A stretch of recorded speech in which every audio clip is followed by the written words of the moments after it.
Perkenalkan, kami dari kelas 03 Sake 18, kami dari kelompok 5, saya Palupismatul Maula dan rekan saya. Perkenalkan, nama saya Femi Sandra dari kelompok 5. Pada tugas mata kuliah Perekonomian Indonesia ini, kami akan menjelaskan mengenai kemiskinan dan kesenjangan pendapatan di Indonesia.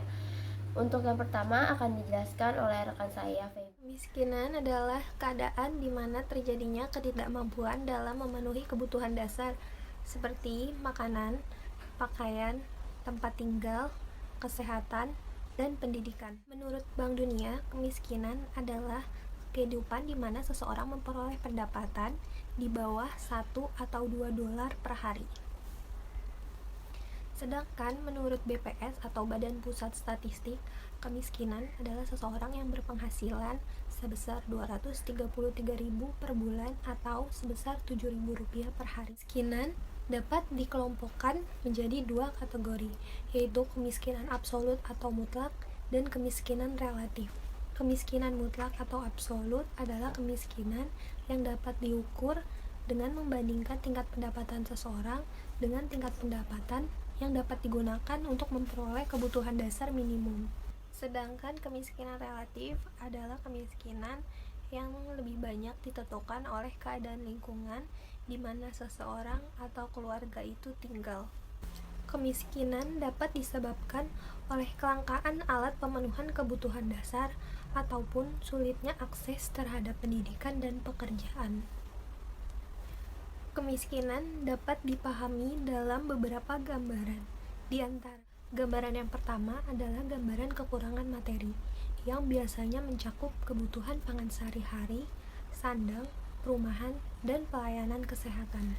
Yang kedua adalah gambaran tentang kebutuhan sosial dan ketidakmampuan untuk berpartisipasi dalam kehidupan bermasyarakat. Hal ini termasuk pendidikan dan informasi. Dan yang terakhir adalah gambaran tentang kurangnya kekayaan. Yang kedua, saya akan memaparkan tentang konsep kesenjangan distribusi pendapatan nasional. Distribusi pendapatan nasional mencerminkan merata atau timpangnya pembagian hasil suatu negara di kalangan penduduk negara tersebut. Menurut Irma Adelma dan Cynthia Taft-Morris, ada 8 hal yang menyebabkan ketimpangan dalam distribusi pendapatan di negara yang sedang berkembang. Yang pertama adalah pertumbuhan penduduk yang tinggi yang menyebabkan menurunnya pendapatan per kapita. Yang kedua adalah inflasi. Yang ketiga, perkembangan daerah yang tidak merata. Yang keempat adalah investasi yang sangat banyak dalam proyek-proyek yang padat modal. Kelima, rendahnya mobilitas sosial. Yang keenam, pelaksanaan kebijakan substitusi impor. Yang ketujuh adalah memburuknya nilai tukar bagi NBS dalam perdagangan dengan negara-negara maju. Dan yang terakhir adalah hancurnya industri kerajinan rakyat seperti pertukangan, industri rumah tangga, dan lain sebagainya. Dari kemiskinan adalah adanya perbedaan pola kepemilikan sumber daya yang akan menimbulkan ketimpangan distribusi pendapatan. Ya, di sini saya akan melanjutkan penjelasan yang telah dijelaskan oleh teman saya, Feby. Apa itu penyebab dari kemiskinan? Penyebab dari kemiskinan adalah ketidaksamaan pola kepemilikan sumber daya yang selanjutnya akan menimbulkan distribusi pendapatan yang timpang.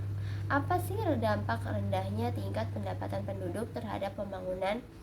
Yang pertama adalah rendahnya daya beli masyarakat menyebabkan pembangunan di bidang ekonomi kurang berkembang baik. Yang kedua, tingkat kesejahteraan masyarakat rendah menyebabkan hasil pembangunan hanya banyak dinikmati oleh kelompok masyarakat menengah ke atas. Contohnya dalam postingan PLFM News Channel, hutan dan lahan diberikan kepada korporasi seolah-olah wilayah itu tidak berpenghuni. Pelakunya adalah jaringan advokasi tambang, Jatam, mencatat di Kalimantan Timur luas konsesi dan korporasi pertambangan, perkebunan sawit, dan lainnya mencapai 21,7 juta hektar, sementara yang sebenarnya hanya terdiri dari 19,88 hektar di Kalimantan Selatan dan di Kalimantan Tengah. Kondisinya juga tidak jauh berbeda. Contoh lain yang ada di Indonesia yaitu di Papua. Tanah rakyat Papua diambil untuk perkebunan sawit tetapi hanya diganti rugi sebesar 0,65 dolar dolar Amerika Serikat per hektar. Kekayaan Papua disedot, sementara hak-hak dasarnya tidak diberikan, seperti pendidikan, kesehatan, semua ditelantarkan.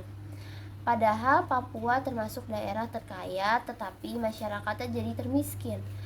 Freeport telah menghancurkan bumi Papua, tetapi rakyat Papua masih terus memfasilitasi untuk mengeksploitasi sumber daya yang ada. Potret pembodohan dan memperlakukan masyarakat miskin setiap hari selalu meningkat. Contohnya itu di daerah-daerah seperti Kalimantan Tengah. Di sana 5 hektar tanahnya dirampas perusahaan sawit dan dipaksa menerima ganti rugi dengan harga yang murah.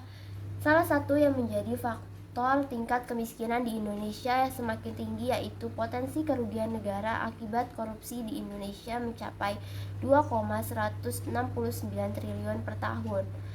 Dampak yang disebabkan karena korupsi ini adalah banyaknya anak jalanan, psikopat dan lansia yang tak terurus, kerusuhan dan konflik di berbagai negara, tawuran pelajar, tata kota yang semrawut, dan tenaga kerja Indonesia di luar negeri yang banyak bermasalah.